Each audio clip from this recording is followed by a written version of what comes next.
আছে, তার মধ্যে দু চারটি কারণের কথা আমি বলে যাচ্ছি।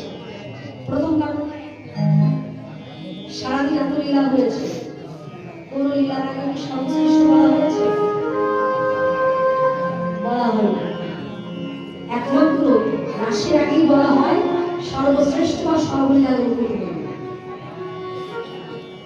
প্রথম কারণটা হচ্ছে অন্যান্য লীলার মধ্যে রাধাকুন্দের মিলন হয়, সখীগণ সকলে যুগল পরিক্রমা করে আর যুগল কীর্তন গান। একমাত্র এই রাশির মধ্যে যে কৃষ্ণ রাধারানীর পাশে, সেই কৃষ্ণ আবার ললিতার পাশে, সেই কৃষ্ণ আবার বিশাখার পাশে। যত গোপী তত কৃষ্ণ, একমাত্র এই রাশি হয়েছিল, যার কারণে সর্বশ্রেষ্ঠ। দ্বিতীয়, ভগবান শ্রীকৃষ্ণ বলেছিলেন, অর্জুন, যে আমার সঙ্গে যুদ্ধ করতে এসেছে সবার কাছে আমি জয়ী হয়েছি, কিন্তু পারিনি শুধু গোপীদের কাছে। গোপীদের কাছে প্রেম যুদ্ধ করতে গিয়ে আমি সেই যুদ্ধে পরাজিত হয়েছি, যার কারণে এই রাশিরা সর্বশ্রেষ্ঠ।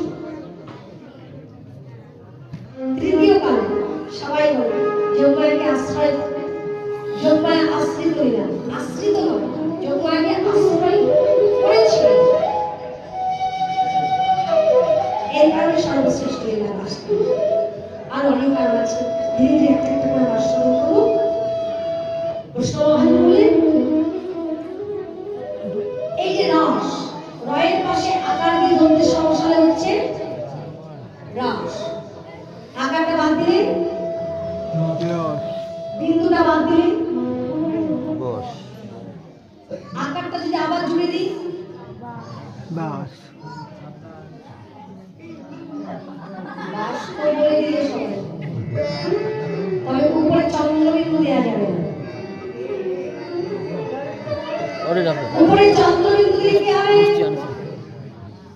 বাস হয়ে যাবে, চারের বাস। যে কোনো কথার, এই কথা বলে নয়, যে কোনো কথার এক থেকে একাধিক অর্থ হলে তাকে বলা হয় অর্থ। রাস, রস, রাস, রস। ভগবান শ্রীকৃষ্ণ যখন রাস করেছিলেন তখন তার বয়স ছিল মাত্র 8 বৎসর 7 মাস, আর রাধারানীর বয়স তখন ছিল 11 বৎসর 3 মাস। এই বয়সে ভগবান শ্রীকৃষ্ণ রাস করেছিলেন। চাঁদনি ভরা আকাশ, গন্ধে ভরা বাতাস,